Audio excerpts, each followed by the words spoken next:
Assalamualaikum warahmatullahi wabarakatuh. Alhamdulillah, syukurillah, sholatu wassalamu ala rasulillah, la hawla la quwata illa billah, amma ba'd. Anak-anakku yang saya cintai, pada siang hari ini kita akan mempelajari mata pelajaran sejarah kebudayaan Islam. Sejarah kebudayaan Islam di kelas 9 kita akan bahas masalah proses masuknya Islam ke Indonesia. Jadi kita harus tahu kapan Islam itu masuk ke Indonesia, baik itu ke Sumatera, ke Jawa, Sulawesi, Kalimantan maupun yang lain.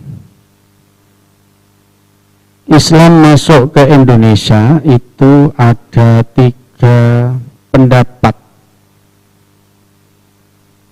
Ada yang mengatakan abad ke-7 Hijriah, ke-7 Masehi atau abad ke-1. Ada yang mengatakan Islam masuk ke Indonesia abad ke-11 Masehi atau 5 Hijriah. Ini teori Gujarat, dari Gujarat, India. Ada yang mengatakan Islam masuk ke Indonesia pada abad ke-13. Ini juga berasal dari Gujarat, India. Jadi ketiga teori tersebut, di luar itu ada, tapi yang saya sampaikan di sini 3 pendapat itu yang masing-masing berdasarkan bukti fakta yang ada di lapangan tentang masuknya Islam di Indonesia. Islam masuk ke Indonesia abad ke-7 atau 1 Hijriah. Ini adalah teori Arabia. Teori Arabia.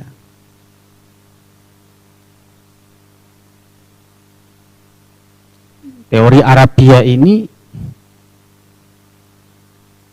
dari Mekah dan Madinah. Islam masuk ke Indonesia abad 7.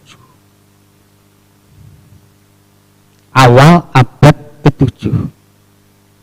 Di mana ini adalah masih masa-masa awal, masih pada masa Khulafaur Rasyidin, yaitu khalifah yang ketiga, Utsman bin Affan.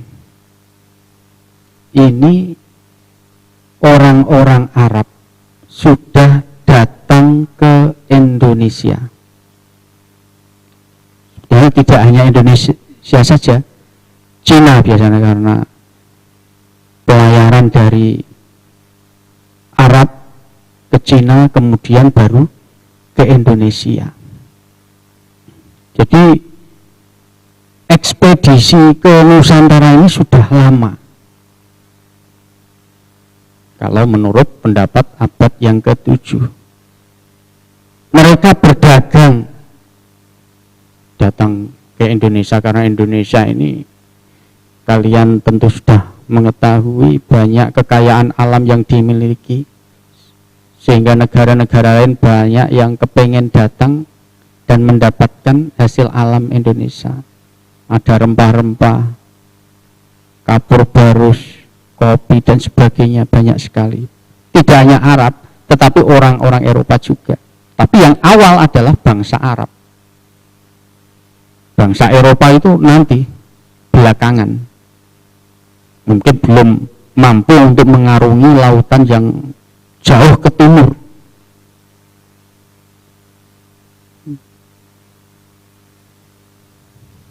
Itu rute pelayaran Cina, kemudian baru ke Indonesia. Ibnu Battuta pernah mengatakan abad ke-7 itu sudah ditemukan bukti adanya perkampungan Muslim di pesisir pantai Sumatera. Jadi mereka berkelompok, berkongsi, datang kemudian membuat tempat-tempat perkampungan baru yang diisi oleh orang-orang Arab. Ini Ibnu Battuta mengatakan demikian. Tidak hanya Ibnu Battuta, bukti yang lain yaitu catatan dari Cina. Jadi di Cina itu punya catatan. Kalau Indonesia itu pernah mendapat kunjungan diplomatik dari orang-orang Tasih. Orang-orang Tasih ini adalah sebutan orang Arab dan Persia pada tahun 651 Masehi atau 31 Hijriah. Itu catatan dari Cina. Buku yang berjudul Jiu Tangshu mengatakan demikian. Pada masa dinasti Umayyah ada 17 duta Muslim ke Cina. Jadi selanjutnya nanti ke Indonesia, biasanya begitu. Juga demikian.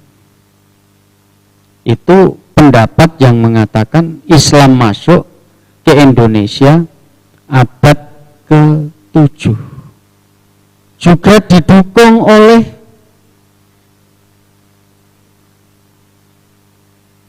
seminar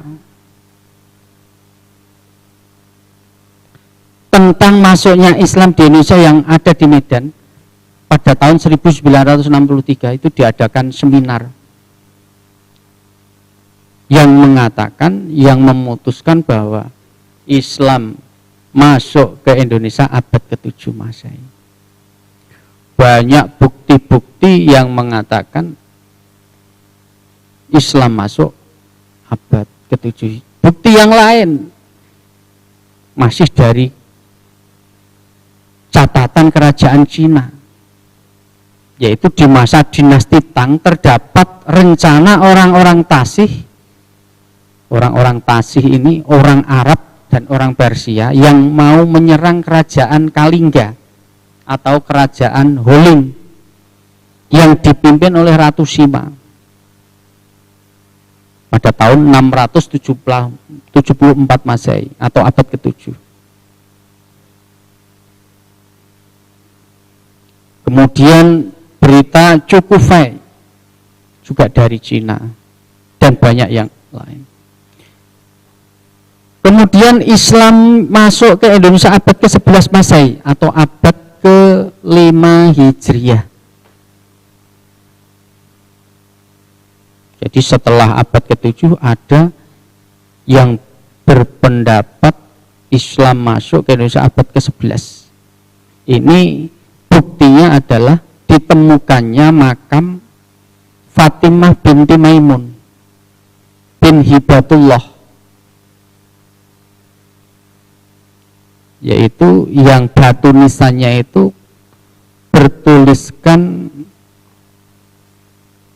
dan berangka Arab, bertuliskan Arab, tanggal tahunnya juga Arab, seni kaligrafinya juga Arab, yang ada di lereng Gresik. Namun yang ada di tampilan ini salah, batu nisannya tidak seperti itu. Setelah saya kemarin ke sana, itu bentuk persegi 4, tidak seperti yang ada di gambar belum saya ganti ini. Tapi ada buku itu yang menampilkan nisan Fatimah binti Maimun itu seperti yang ada di layar. Tapi setelah saya ke sana, ternyata tidak seperti itu, persegi 4. Tinggal satu kemudian ditaruh di museum. Jadi yang asli ada di museum, tinggal satu batu nisannya. Yang ada di makomnya itu sudah tidak asli, diganti. Khawatir, saya tanyakan, khawatir hilang. Ini yang mengatakan abad ke-11 adanya di ditemukannya makam Fatimah binti Maimun yang ada di Leran Gresik, yang berangka tahun 7 Rajab 475 Hijriah atau 1 Desember 1082, sehingga dikatakan pada abad ke-11. Kemudian Islam masuk ke Indonesia abad ke-13 Masehi. Buktinya yaitu ditemukannya makam Malik As-Soleh. Ini sudah, Malik As-Soleh ini adalah raja pertama kerajaan Samudra Pasai. Nah, ini kan masuk akal. Ketika abad ke-13 sudah ditemukannya makam Malik As-Soleh, Malik As-Soleh ini adalah raja pertama kerajaan Samudra Pasai. Berarti Islam masuk ke Indonesia sudah jauh sebelum kerajaan itu berdiri. Jadi Marco Polo, orang berkebangsaan Eropa ini menjelajah termasuk sampai ke Indonesia, menemukan makam tersebut. Ini sudah akhir, baru orang-orang Eropa. Ini bukti bahwa Islam masuk di Indonesia abad ke-13. Dari ketiga pendapat tersebut, ada abad yang ke-7, ke-11 dan ke-13. Ini kalau kita ambil kesimpulan, maka semuanya benar. Tapi yang paling awal adalah abad ke-7.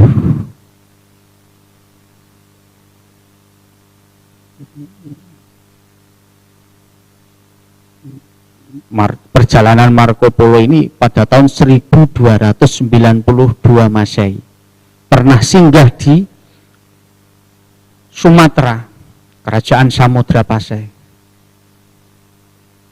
Jadi kalau 1292 Masehi berarti abad ke-13. Ini yang bisa saya sampaikan, mungkin kita lanjut dengan tanya jawab. Ya, terima kasih Bapak.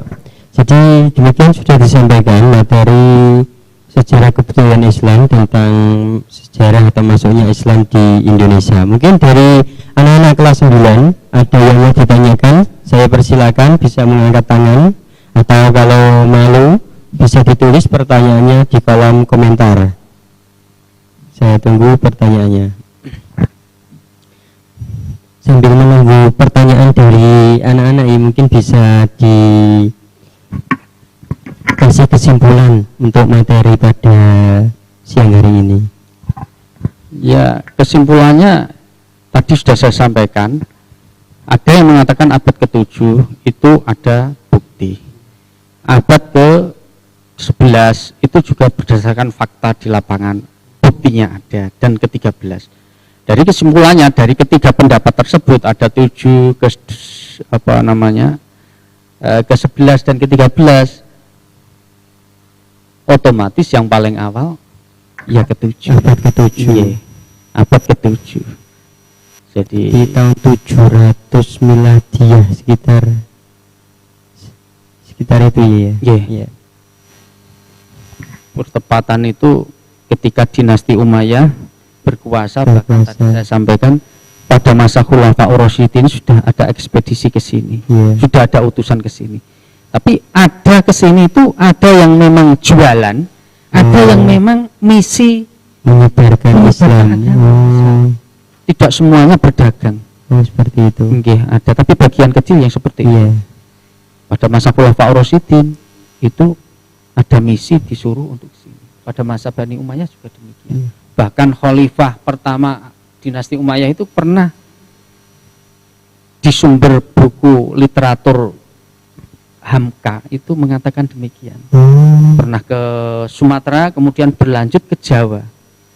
Jadi menyelidiki wilayah Jawa. Begitu. Berarti kalau Wali Songo termasuk akhir ya? Wali Songo itu setelah itu ini ya? Masih pada masa awal. Masa awal waktu Indonesia belum mengenal Islam waktu itu ya. Ya. Dan Wali Songo juga nanti bahasan Wali Songo sendiri Ada, ya. oh iya, dan Itu tidak seperti yang kita pahami orang awam pada umumnya ya. Ke-9 itu. Tapi sebelum itu ada lima majelis dakwah yang kalau salah satunya sudah wafat diganti dengan yang lain. Oh seperti itu. Iya. Tidak yang paten yang seperti yang 9 yang sekarang itu. Sebelumnya sudah ada. Seperti ada Syekh Subakir itu pada fase-fase kelompok pertama itu. Iya. Nanti kita bahas di pertemuan-pertemuan yang akan datang. Ya. Terima kasih. Ada pertanyaan?